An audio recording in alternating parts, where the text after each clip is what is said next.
으로 하나님께 영광을 돌린 후에 동방박사들의 믿음이라는 제목으로 원성 감독님께서 말씀 선포하실 때 우리 모두 큰 은혜 받으시기 바랍니다.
올 들어 제일 추운 날씨인데 교회 오시느라고 수고하셨습니다. 하나님의 은혜가 다른 때보다 갑절이나 여러분들에게 임하시기를 축복합니다.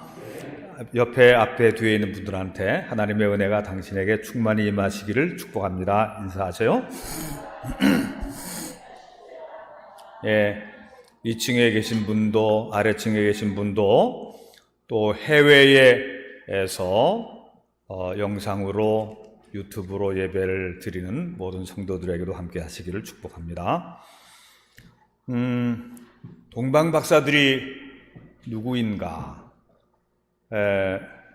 마태복음 2장에 나오는 그 기술로 보면 예수님이 헤롯 왕 때에 유다 베들레헴 땅에서 나셨는데 그때 동방에서 박사들이 큰 별을 보고 거기까지 순례를 했다는 것이죠. 그런데 그들은 예루살렘으로 들어와서 유대인의 왕으로 나신 분이 어디 계십니까? 하고 물어봤어요. 우리는 동방에서 그분의 별을 보고 여기까지 왔습니다. 그 말을 듣고 헤롯 왕이 당황을 하는 거예요. 헤롯 왕은 정통 유대인의 혈통이 아니거든요. 유다인들이 무시하고 또 혐오하는 에돔 사람 계통이에요. 이둠의 에돔 사람이에요. 그리고 또 온 예루살렘이 술렁거렸어요. 유대인의 왕으로 나신 분이 왕자가 태어나셨나 그랬어요. 헤로드 왕은 대제사장들과 또 율법학자들을 모아놓고 메시아 그리스도가 나실 곳이 어디냐 그렇게 물어봤어요.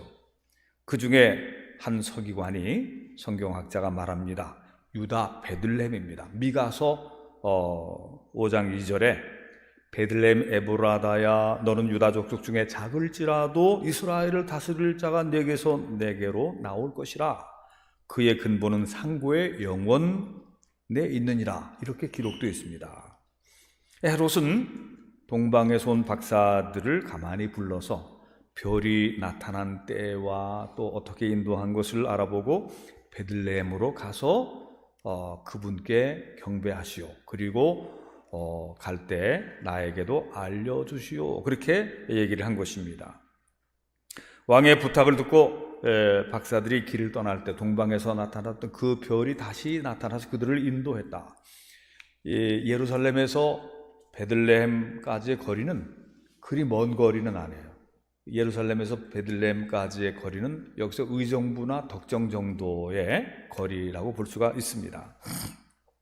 그래서 이 박사들은 그 별의 인도하심을 따라서 가다가 마침내 베들레헴 동네로 들어가서 그 집에 들어가서 그 여관집의 마구간이라고 그러죠.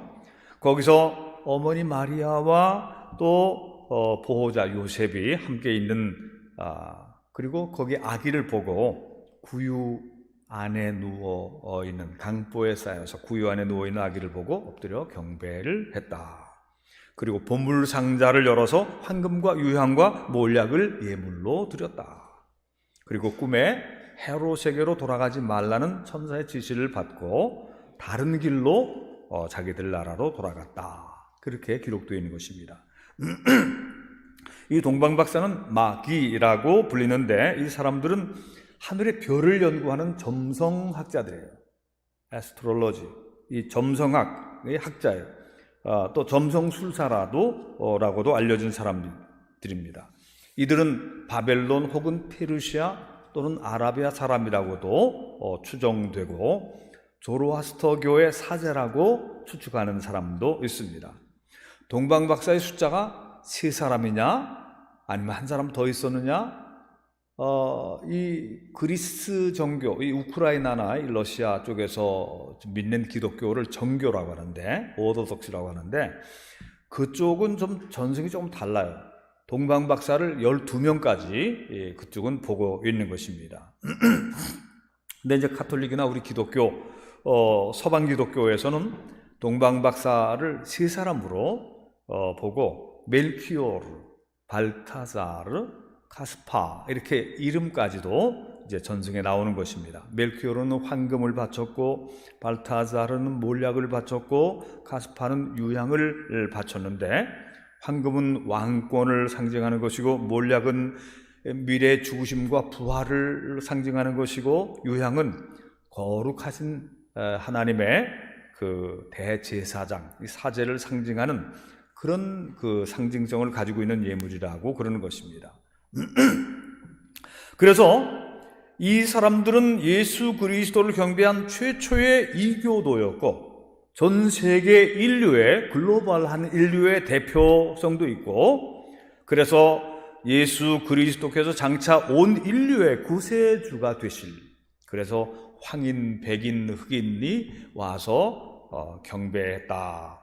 이런 것을 상징하기도 하는 것입니다. 헨리 반 다이크의 이 소설인데, 종교 소설인데, 이분이 목사님이에요. 근데 이분이 4번째 동방박사라는 그런 그 소설을 썼는데, 그 동방박사 3사람 외에 아르타반이라고 하는 4번째 동방박사가 있었다는 것이죠. 이들은 서로 서신을 통해서 어느 장소에서 만나서 같이 순례를 떠나기로 했는데 3 박사는 왔는데 아무리 기다려도 알타반 박사가 오지 않으니까 이 세 사람 먼저 떠나는 거예요.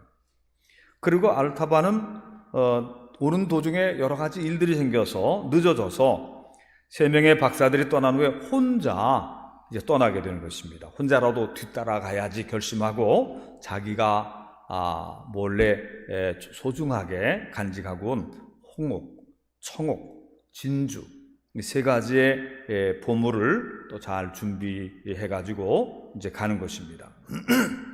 근데 이 사람은 마음이 여리고 착해서 도중에 가난한 사람들을 자꾸 챙기고 또 딱한 사람들을 도와주고 이렇게 가다 보니까 자꾸 늦어지고 다른 일에 연루가 되어서 그만 많이 늦어지는 거예요.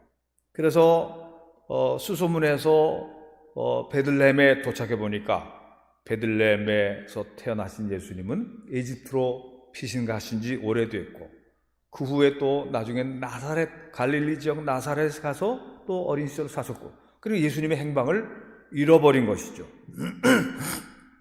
알타바는 다시 고향으로 돌아가지 않고 이스라엘을 배회하면서 착한 일도 하고 그러면서 세월을 보내는데 33년의 나그네 생활의 종착지로 예루살렘으로 이제 들어오는 것입니다.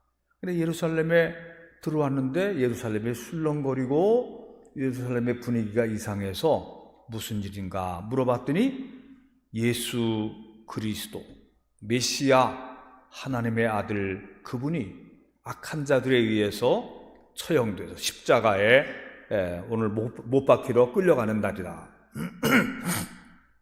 알타바는 드디어 예수님을 만날 기회가 온 것입니다. 자기에게 남아있는 아주 값비싸고 귀한 진주가 있는데 그것을 어떻게 팔아서라도 그 예수님의 목숨을 살려줄 수 있을까? 그렇게 생각을 하고 가는데 또 가난하고 딱하게 병들고 죽어가는 사람을 보고 마음이 흔들립니다. 남아있는 그 진주를 결국 그 사람에게 주고 그리고 나서 또 허탈해서 예수님에게 드리려고 한 건데 그런데 지진이 일어나가지고 그 좁은 골목길 기와가 떨어져서 이 노인이 늙은 이 알타반 박사의 머리에 맞았어요. 이 사람은 이제 마지막 숨을 거두기 전에 이제 이런 푸념을 합니다. 나는 결국 주 구주 예수 그리스도를 만나지도 못하고 그분에게 내가 드리고 싶어 했던 그 예물도 드리지 못하고 가는구나. 하나님 나를 용서해 주소서. 근데 그때 예수님이 그에게 나타나 주신 거예요. 알타바나, 내가 그동안 다니면서 불쌍히 여기며 도와준 그 불쌍한 사람들이 바로 나였다. 그의 선행을 인정해 주셨던 것이죠. 알타바는 마구간에 누워 계신 아기 예수께는 경배드리지 못했지만 마지막 십자가에 주님을 뵙고 그리고 천국으로 올리워졌다. 전설의 이야기가 소설화 되었고 영화로도 나왔다는 얘기를 들었습니다. 이제 올해 2022년도 올해 성탄절을 맞이하는 우리는 동방박사들의 믿음을 깊이 묵상해 보면 좋겠습니다. 동방박사들은 자신들이 살던 세상의 현실을 매우 염려하고 우려하고 걱정하던, 그래서 진정 하늘로부터 이 세상에 구원자가 오시기를 간절히 바라던 의인들 중에 한 사람이었어요. 오늘 우리 시대도 여러 가지 문제가 많잖아요. 전쟁 일촉즉발이고 일어나고 있는 것도 있고, 원자폭탄에 미사일에 군비가 증강되고, 또 사람들이 동성애라든가 이상한 그 세류가 흘러가고, 이 딱한 세상, 사기와 범죄와 또 성폭력과 온갖 악한 일들이 일어나고 있는 이런 세상, 이런 세상에 메시아 구세주가 오시기를 간절히 기도합니다. 이 사람들은 하늘을 바라보면서 연구하는 사람들이에요. 과학자, 말하는 점성학자들인데, 고대의 점성학은 오늘 우리가 생각하는 상상 이상의 상당한 그 과학적인 천문학 지식을 많이 함유하고 있다고 그래요. 이 점성학자들이면서 동시에 신앙을 가진, 하늘의 별의 그 움직임을 세밀하게 보면서 어느 날 초신성, 슈퍼스타가 나타난 것을 본 거예요. 놀라운 그 변화를 보면서 이것이 무엇일까? 메시아, 세상을 구원하실 위대한 왕이 탄생한다는 조짐이라고 그들은 본 것이에요. 같은 점성학자들끼리 어느 장소에서 만나서 같이 출발하기로 한 것이죠. 이들은 미래에 오고 있는 어떤 큰 구원의 놀라운 그 일, 그 사건, 그 소식을 미리 보고 그것을 마중 가는 거예요. 말하자면 그걸 가만히 앉아서 기다릴 수 없는, 그래서 그들은 그리로 향해서 가는데 별이 그들을 인도했다. 이처럼 동방박사들은 자신들의 신앙과 신념에 따라 모험을 한 사람들인데 세상의 구원과 희망을 바라보면서 자신의 인생을 거기에다가 건 사람들이에요. 가만히 앉아서 편안하게 앉아서 있지 않고 그들은 그리로 간 것입니다. 골프 치러 간 거 아니고 월드컵 경기 보러 간 거 아니고 그들은 신앙의 순례를 한 거예요. 그들은 순례를 출발하기 전에 먼저 먼 길을 오가기 위한 여행 경비를 계산했을 것입니다. 그리고 그 메시아, 존귀한 그리스도를 만나 뵐 때에 그분에게 바칠 자신이 가지고 있는 가장 귀중한 것, 가장 소중한 그것을 선물로 드리려고 또 선물 꾸러미 안에 깊이 잘 싸가지고 출발한 것이죠. 그들이 경배하러 가는 길은 요즘은 비행기 타고 가도 험한 길이죠. 비즈니스 1등석 타지 못하면은 그 격려하고 우리 선교지 갈 때도 얼마나 그게 힘든지 몰라요. 차라리 기차 여행이 훨씬 난데 비행기 그 에코노미 타고 가려면 참 힘든데 이 사람들의 여행은 그런 거하고 비교할 수 없죠. 산을 넘고 물을 건너 사망의 음침한 골짜기를 통과하고 메마른 사막을 건너가야 하는 매우 험난하고 위험하고 먼 피곤한 길이었죠. 동방박사들은 밤하늘의 별을 따라가다가 어느 지점부터는 함께 만나서 같이 동행해서 갔을 것입니다. 이렇게 같이 이렇게 비교를 하면서 묵상해 보면 우리도 인생이 고향도 다르고 출신도 다르고 배경이 다르지만 하나님의 나라를 향해 가는 순례길에 어느 시점부터 함께 걷게 된 동행자들입니다. 아멘. 옆에 분들하고 인사합시다. 당신은 동행자입니다. 인사하세요. 동행자예요. 우리는 순례하는 길에 동행자들이에요. 순례하는 길에 동행자들이 됐다. 우리는 이렇게 함께 가다가 마침내 천국에 이르러 주님을 뵙고 천국에서 주 하나님께 경배드리기까지 이 순례길을 동행하며 함께 걸어가는 믿음의 친구들이 된 것이지요. 마침내 동방박사들은 작은 마을 베들레헴에 도착하여서 평생 잊지 못할 감격스러운 예배를 드리는 것입니다. 여관집에 마구간에 말구유에 누워있는 아기 예수와 그의 어머니 마리아와 어린 아기 예수의 보호자인 요셉을 만났고 아기에게 경배하고 예물을 드리는 것입니다. 동방박사들은 그 신비한 밤에 별이 빛나고 하늘의 천사들의 찬양 소리가 들려오고 목자들이 와서 겸손히 절하는 그런 경배의 모습도 보았을 것입니다. 그렇게 예수님께 경배드린 동방박사들은 오랜 여정으로 지친 몸을 얼마간 쉰 후에 고향으로 돌아갈 때에 헤롯의 간계를 벗어나도록 꿈에서 지시하신 천사의 말씀을 따라서 다른 길로 고향으로 돌아갔지요. 고향으로 돌아간 동방박사들은 어떻게 살았을까? 동방박사들은 인류 구원을 위해 오신 아기 왕께 경배 하는 그 영예를 얻은 것을 기뻐하고 평생 그것이 마음의 자랑스러움이었겠죠. 나는 아기 예수를 배웠다. 나는 메시아, 구세주, 그분이 탄생한 그 자리에 가서 예배를 드리고 온 사람이다. 그분을 배웠고 천사들의 지시를 받고 우리는 천사들의 합창 소리도 들었단 말이에요.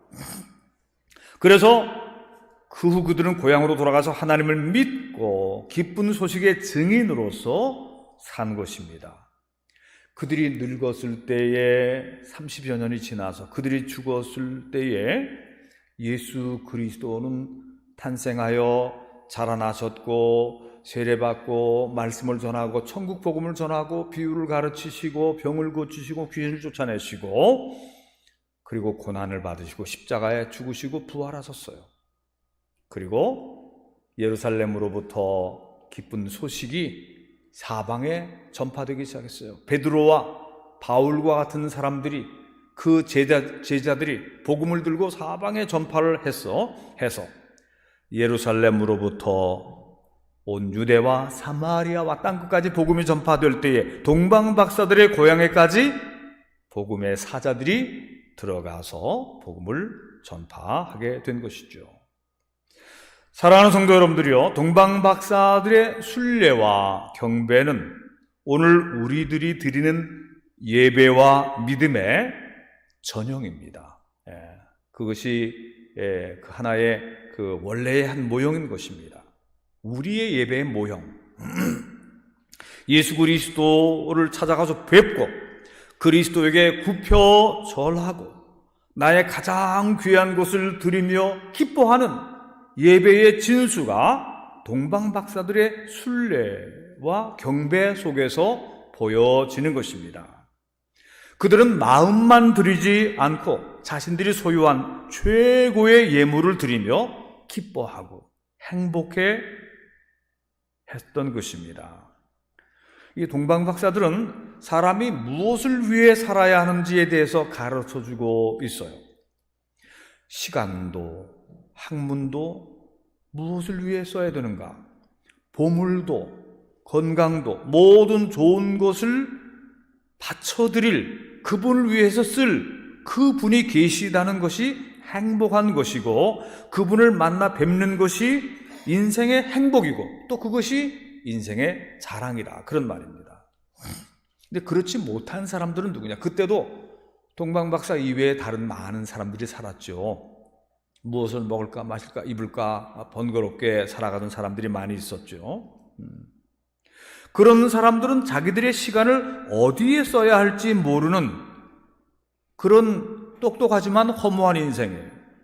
자기 많은 재물을 누구를 위해 바치고 누구를 위해 써야 할지 모르는 부자지만 진짜 가난한 사람들이에요. 궁핍한 사람들이죠. 자기의 많은 지식과 학문을 누구를 위해 어떻게 사용해야 할지 모르는 유식하지만 정말 무지한 사람들이었죠. 또 그런 사람들은 자기 인생길이 어디를 향해 가야 하는지도 모르는, 인생의 내비게이션을 다 검색해 놓았지만 실제로 정말 자기가 가야 할 인생길은 모르고 방황하고 배회하고 허비하는 그런 인생이 거의 대부분의 사람들이 그런 사람들 아니겠어요?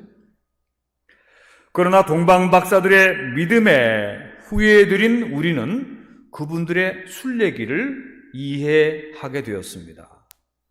우리 순례길은 예수 그리스도가 우리를 부르시는 우리 인생의 표대, 우리를 앞에서 부르시는 그 표대를, 위에서 부르시는 그 표대를 향해서 가는 길이고 우리 인생길의 최종 목표는 천국에 계신 주님을 만나러 가는 길인 것입니다. 그래서 우리에게 있는 모든 시간과 재능과 재물과 모든 좋은 것들을 그분을 위해서라고 하는 어떤 초점이 맞춰져 있는 것입니다. 물론 순례자는 자기들이 여행하는 동안에 먹고 살아야 될 경비와 입고 자고 쓸 경비, 여행에 쓰는 경비도 필요하겠죠. 그러나 그 중에 가장 소중한 것은 최고의 영광의 주님께 바치기 위해 소중히 보관했다가 드리는 그 기쁨을 그 기쁨을 가지고 또 그 기쁨을 생전에 체험하는 이런 것이 동방박사들이 우리에게 보여주는 그런 믿음인 것이죠.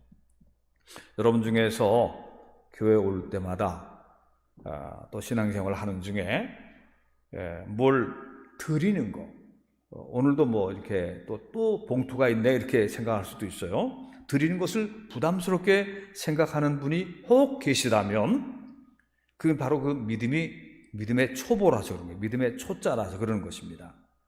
정말 진짜 믿음은 마지못해 하는 수 없이 가치 없는 것으로 남의 눈치를 보아가며 드리는 것이 아닙니다. 가장 좋은 것으로, 가장 귀한 것을 기쁨으로, 감사와 감격으로, 영예로움으로 드리는 것이, 이것이 예배와 헌금과 봉헌의 정신인 것입니다. 남의 눈치를 봐가면서 요만큼 하면 남이 뭐라 그러겠지? 이런 게 아니고 드리면서 기뻐하는 거예요. 드리면서 영예스러워하는 거예요. 내가 이것을 드릴 수 있는 것이 너무 감사하다. 저는 어릴 때 집안 어른들을 따라서 조상제사를 잘 드린 착한 아이였어요. 말하자면 착한 아이. 성실히 어른들을 따라서 한 달에 한 번 정도 자주 찾아오는 이 제사를, 물론 제사는 어른들이 다 준비를 하는 거지만, 제가 손자가, 아들이 서열대 따라서 저 끄트머리에 이제 서서 저를 안달아나고 안 자고 얼마나 졸리겠어요. 밤 늦게 제사가 시작되는데 저를 잘 했어요. 이제 음복이라고 술도로 돌아올 때만 제가 술을 안 마셨지 다 이렇게 절하고 그랬는데, 그런데 이제 조금 나이가 들어가면서 중학교 때쯤 돼서는 이게 좀 회의가 들기 시작하는 거예요. 돌아가신 조상님의 영혼이 신이 되어서 제사 음식을 드시러 여기까지 오신다고 하는데, 그래서 문을 좀 열어놓고 제사를 드리거든요. 근데 정말 과연 오실까? 늙고 아프고 병들어서 돌아가신 조상님들이 와서 내 기도를 들어주고 나를 도와주실 수 있을까? 자주 돌아오는 제사를 준비하는 어른들 중에는 가끔씩 불평하는 분들도 계셨어요. 할아버지한테 야단 맞을까봐 겉으로는 불평 못하고, 저는 이제 어리니까 듣죠. 없는 살림에 제사 돌아오듯 한다, 그런 속담도 있잖아요. 제사 치르려면은 정성과 시간도 들지만 돈도 많이 드는 거예요. 그리고 점점 더 요즘도 제사 드리는 사람들이 있지만 굉장히 형식에 막 그림 그려놓고 하잖아요. 어디 멀리 가서 해외 가서 아주 간단하게 하고 그러잖아요. 이 제사 음식 사는 게 형식적이 되어가고, 역사적으로 보아도 조상 제사를 잘 드리던 우리 조선이라고 하는 나라는 망했잖아요. 남의 나라의 식민지가 되고 땅도 곡식도 목숨도 생명도 다 빼앗겼는데, 제사를 받으시는 우리 조상신들은 다 어디 계시냐? 후손들이 불행해할 때 무엇을 도와주셨다는 말인가? 근데 이런 생각들이 이제 제가 조금씩 커가면서 이제 떠오르는 생각들이었죠. 이런 생각이 이어지면서, 만약에 가치가 없는 재물을 형식적으로만 드릴 때, 또 돈을 아까워하면서 드릴 때, 미루고 또 미루다가 드리고 사람들 눈치 보며 할 수 없이 드리는 재물이나 받으시는 분이, 그분이 우리가 기도하고 도움을 구하는 신이라면 나는 그런 신은 안 믿겠다. 그토록 보잘것없는 재물을 받는 신이요, 능력도 없는 신이요, 존귀하지도 않은 얻어먹는 신이 무슨 능력이 있고 힘이 있는 신이겠느냐? 그런 신에게 무엇을 기대하며 의지할 필요가 있겠는가? 이런 생각을 하는 중에 저는 성경을 알게 되는 것입니다. 성경을 배우게 되었고, 온 세상 우주 만물을 창조하신 만유의 주 전능하신 하나님께 대해서 배우게 되었어요. 그분의 외아들이 독생자가 세상을 구원하시려고 이 세상에 오셔서 우리의 죄를, 내 죄를 대신 지시고 십자가에 달려 죽으시고 사흘 만에 부활하신 사랑의 주 예수 그리스도를 배우고 믿게 되었던 것입니다. 그러므로 내가 예배드리는 하나님은 나의 인생 전체를 다 드려서 섬겨드릴 주님이시니 나의 가장 좋은 것을 드려도 그것을 드리고도 죄송하고 황송할 뿐인 거예요. 주님은 나의 목숨을, 내 생명을 구원해 주셨고 나의 정말 가장 보배로운 주님이시니 가장 존귀하고 높으신 영광의 하나님이시고 거룩하고 자비하시고 사랑이 가득한 분이시므로 그러므로 이런 주님께는 자기가 소장한 가장 귀한 나드 향유 한 옥합을 전부 부어드리고 그것을 자기 머리카락으로 발을 닦아드리는 그런 행동이 어색하지 않은 것이죠. 동방박사들이 먼 길을 와서 가져온 가장 귀한 황금과 유향과 몰약을 바치며 절하는 그런 예배가 너무 마땅하고 당연한 그런 예배인 것입니다. 그러므로 사랑하는 성도 여러분들이요, 이번 성탄절에 여러분들의 예배와 헌신의 신앙의 자세를 돌아보시기를 바랍니다. 우리가 쓸데없고 가치 없는 일을 위해서 여기까지 온 것이 아니지 않습니까? 그렇게 희시한 신을 믿으려면 뭐 하려고 왔습니까? 목숨을 걸고 내 인생 전부를 드릴 바로 그분에게 내 기도를 드리고 내 모든 것을 의지하고 내 생명을 의탁하는 것, 이것이 우리의 신앙인 거예요. 시시한 그런 것이나 받아 드시려고 오는 그런 귀신이 아니다, 그런 얘기예요. 우리가 배로운 우리 주님은 영광의 주님이시다. 여러분들의 앞으로 신앙생활을 그렇게 하시기를 바랍니다. 시시하게 여러분들이 던져주는 걸 먹으러 오시는 귀신이 아니다, 그런 얘기입니다. 하나님께 정말 마음을 다하여 성품을 다하고 힘을 다하여 목숨을 다하여 주님이신 너희 하나님을 사랑하라 그랬어요. 그리고 그 하나님을 예배하기 위해 안식일을 기억하여 거룩하게 지키라고 했어요. 시시하게 믿으려면 뭐 하려고 믿어요? 그러니까 제사 드리다가 다 때려치웠죠. 우리의 신은 그런 귀신이 아니다. 그런 미신이 아니다. 우리의 신앙은 그런 것이 아니다. 그래서 여러분이 하나님을 믿는다면 존귀하신 하나님이 받으시기에 합당한 예배를 드리고 하나님께 예배 드리는 여러분의 믿음 생활은 긍지와 영예심으로 가득 차야 되는 거예요. 주일 간신히 지키고 그러면 안 됩니다. 신앙의 긍지를 가지고 주일 예배를 지키는 기쁨과 감사함과 그것이 느껴져야 여러분들의 가족도 구원할 수가 있는 거예요. 나 피곤한데 힘든데 어려운데 또 교회 가야 돼, 이런 식으로 하면은 누가 그 신앙의 감동을 받겠습니까? 동방박사쯤 돼야지 감동을 받는 거죠.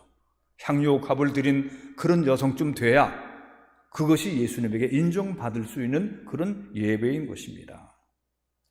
여러분, 세상에서 가장 존귀하신 분에게 굽혀 경배하고 가장 위대하시고 사랑에 충만하신 분에게 여러분의 가장 귀한 것을 드려서 나의 인생을 드렸어요. 나의 생명을 드렸어요. 여러분들도 그렇게 드릴 때 그것이 진짜 예배고 그것이 진짜 생명이고 그것이 진짜 신앙인 것입니다. 가짜 신앙도 많아요. 그래야 진정 행복해질 것입니다. 아멘. 진정으로 행복한 예배를 드리는 동방 박사의 믿음을 깊이 묵상하고 진정한 크리스마스 성탄절을 맞이하시는 우리 모두가 되기를 축원합니다. 기도하십시다.